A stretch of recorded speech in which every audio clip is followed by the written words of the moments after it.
Salutations à toutes et tous, on se retrouve enfin pour parler de cinéma. Oh la vache, ça faisait un sacré bout de temps de Zeus.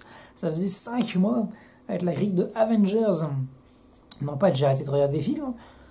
Oui, j'ai arrêté de regarder le cinéma parce que c'est loin. Et que... Flemme de faire trop de route pour aller voir un film que je ne suis pas sûr qu'il me plaira. Et je suis d'autant plus pas sûr que je me tape de plus en plus des films qui me déçoivent. Alors peut-être que je deviens difficile avec le temps, mais ouais, les déceptions sont de mise en ce moment. Même de vieux films que je pensais avoir appréciés, et que quand je me les refais, mais la vache, oh, la claque. Je me suis refait les Armes Fatales, parce que je m'étais fait Air America, qui était un film sympathique, avec Mel Gibson, et Robert Downey Jr., toi-même tu sais, mais les Armes Fatales, ça me fait mal de dire ça, mais en termes de qualité d'humour, de scénario, et même plus ou moins globalement, une fois t'enlèves Mel Gibson et Danny Glover, que c'est pauvre. C'est aussi pauvre qu'il y a Taxi en France. On en est là. Je m'en rendais pas compte dans le temps, mais c'est aussi pauvre que la saga Taxi. Et j'ai même encore plus loin en disant que L'Arme Fatale 4 tombe aussi bas que Taxi 4. Alors j'ose imaginer s'il y avait eu un Arme Fatale 5. Déjà que ça me réveille la nuit de me rappeler qu'il y a eu un Taxi 5. En fait, je pensais faire un film sur la critique d'un grand classique du cinéma que je déteste viscéralement. Et que je me suis dit, allez, fais-toi violence, ose dire ce que t'en penses, mais il est grand temps de mettre les pieds dans les plats et de y aller franco-banco. Sauf que le problème, c'est qu'il faut que je me le retape, le vieux film. Et que quand je dis que je le déteste viscéralement, c'est... On est loin du compte même. Je vais avoir du mal à me regarder jusqu'au bout. Et donc, il faut que je trouve la motivation. Et le problème, c'est que je consomme de moins en moins de cinéma en ce moment, parce qu'il y a pas mal de films qui me déçoivent, et que avant je me disais, ouais, un film ça engage sur pas grand chose, parce que je me regarde, puis voilà, au pire si c'est mauvais, j'ai perdu 1h30, 2h. Sauf si c'est des gros films qui font 2h30, 3h. Ah ouais, là ça me fait vraiment mal au cul d'avoir perdu mon temps sur des films chiants là-dessus. Heureusement, étonnamment, plus le film est long, en termes de durée, moins il y a de chances qu'ils soient mauvais. Alors, c'est pas forcément tous des chefs-d'œuvre, mais statistiquement, vous remarquerez que les films de 2h30, 3h, statistiquement, il y a plus de bons films que dans les films d'1h30, qui correspondent au format comédie française, qui sont souvent pas ouf. Je me suis refait Incognito, finalement, c'était pas ouf. C'était sympa, hein, mais pas ouf. Et c'est un peu ce que je me dis les 3/4 du temps en ce moment. C'était Aladdin, c'était sympa, mais c'était pas ouf. Parce que pourquoi faire ce film ? On refait un peu la même chose. Alors si on nous fait une réadaptation du conte, attention là je dis oui. Ou alors si c'est Kenneth Branagh et qu'il y a le charme de Lily James et que ce Cendrillon, là je dis mais oui bah oui ouais si ouais. Ah carrément, parce que de toute façon Kenneth Branagh, je suis amoureux. Il a beaucoup trop de talent cet homme. Je vous rappelle que son Orient Express, je l'avais mis je crois que c'était même quasiment dans le top 3. Il devait être genre 3ème, il me semble, dans mes films préférés de l'année. Tellement je l'avais aimé ce film. Du classicisme pur jus, qui fait du bien. Ça faisait du bien de se rappeler les bases. Voilà, les bases extrêmement bien faites, ultra calibrées, avec des acteurs qui... petits oignons. Puis le protège-moustache, qu'est-ce que c'était bon. Du coup, je consomme moins de cinéma parce que Netflix, parce qu'ils font des séries de plus en plus de bonne qualité. Enfin non, en fait, ils sont arrivés d'emblée avec de la qualité énorme. Il y a eu des trucs un peu décevants par la suite, mais globalement, on n'a jamais eu une chaîne, si on peut appeler ça une chaîne, mais en tout cas, quelqu'un qui propose autant de programmes de bonne qualité, voire de très très bonne qualité. Donc du coup, ils ont un peu tué le game. Et les séries, je regardais jamais avant, ou très peu, une poignée seulement, de temps en temps, c'était genre, allez, Desperado, je vais commencer, je finis, Dr. House, pareil, Mentaliste. Faut pas déconner au bout d'un moment. Hein, je vais pas toutes me les finir. Non, Mentaliste, ça, j'ai décroché. Mais que, après, je commençais une série, puis ça avait pas assez d'audience, comme Terra Nova, c'était pas mal. Puis tu te dis, oh, d'accord, je vais quand même. Non, c'est annulé. Ah merde, la Daredevil, ouais, c'est excellent et tout, annulé. Bon, et pourtant c'est Netflix, mais bon. Donc du coup, je regardais pas tellement de séries, mais comme la qualité s'est drastiquement améliorée ces dernières années, pas cette dernière décennie, on va dire, et ben du coup, bah tu peux effectivement t'engager sur une série, étant donné la qualité, si c'est un truc qui a les reins solides, ils vont te le faire durer sur pas mal de saisons. Bah donc du coup, pourquoi pas. Alors je suis du côté du cinéma, et bah les séries, enfin, il n'y a plus tellement de séries, on va dire. On peut plus s'attacher à des personnages qu'on va se dire, ouais, on va retrouver dans notre film derrière, parce que le succès n'est pas forcément au rendez-vous, et que généralement les suites se cassent la gueule, ce qui fait qu'en dehors du MCU, ça devient très très rare d'arriver à créer une franchise.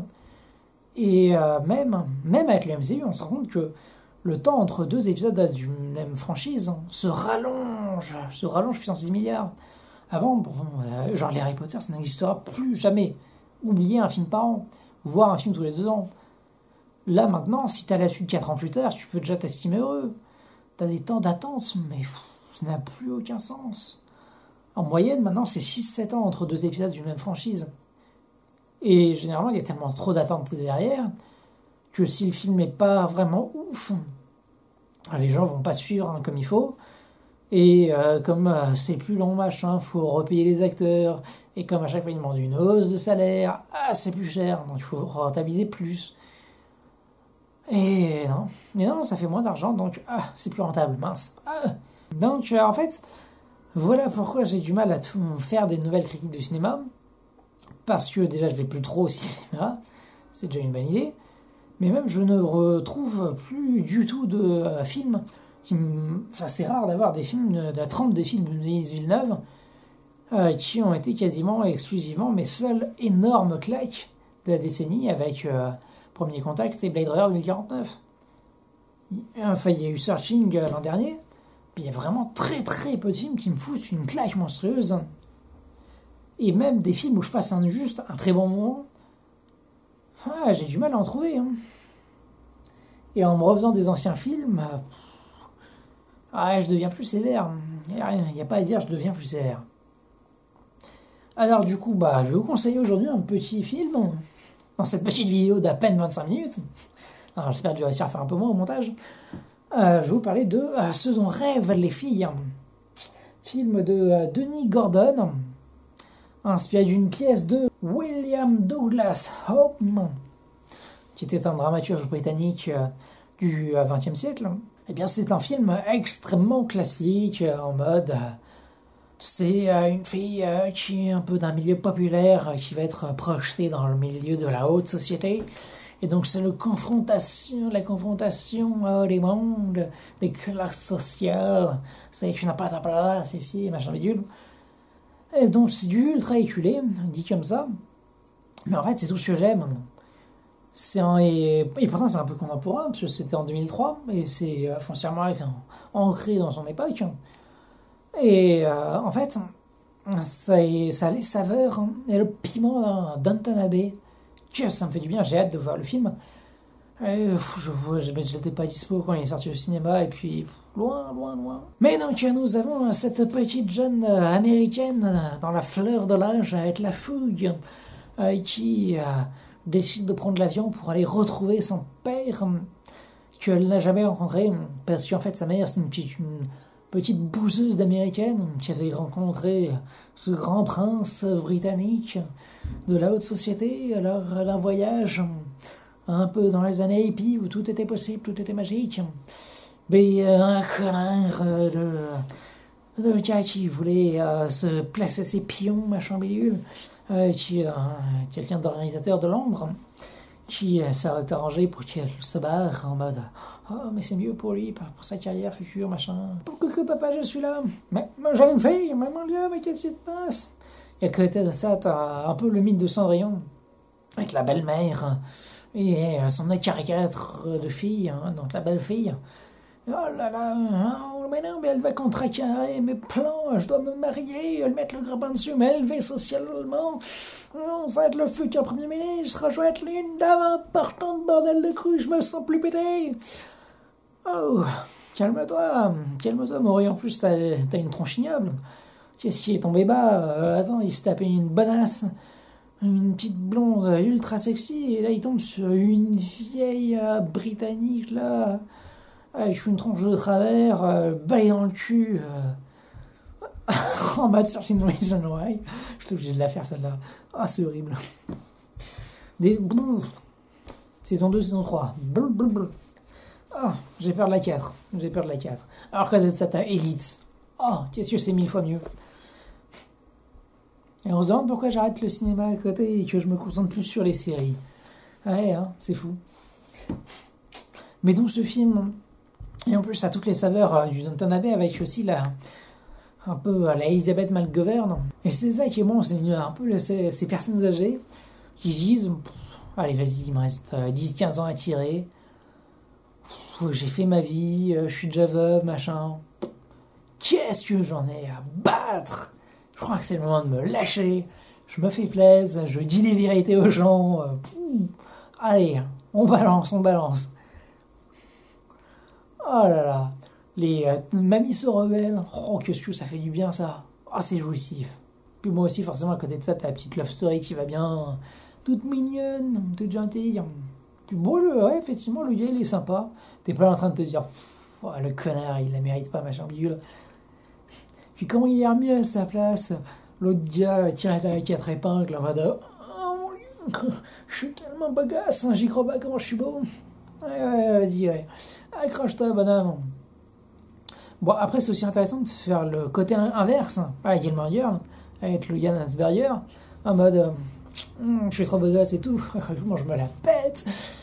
Oh putain, comment elle est belle. Oh la vache.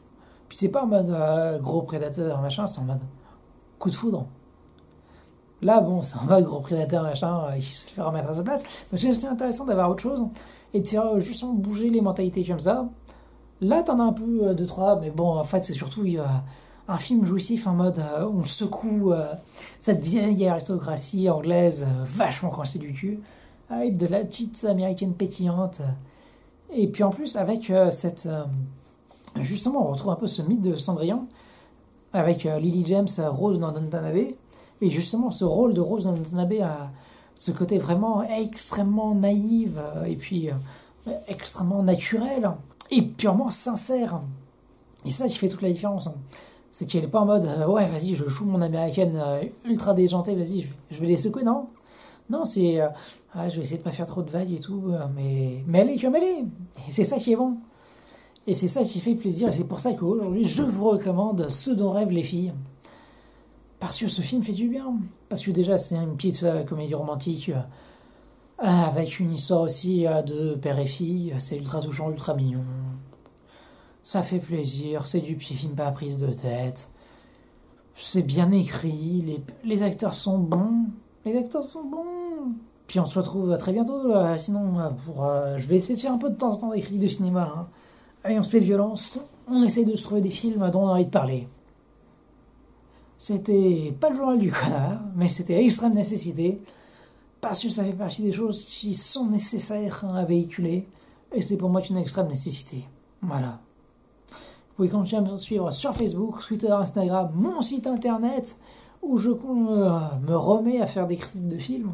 Là, j'en ai sorti pas une dizaine, mais pas loin dans ce mois-ci. Donc ça reste très très loin de mon niveau d'antan.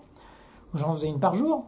Mais attention, hein, je me remets doucement. Hein, c'est dur de se remettre dans le bain, surtout quand c'est pour se remettre surtout à écrire.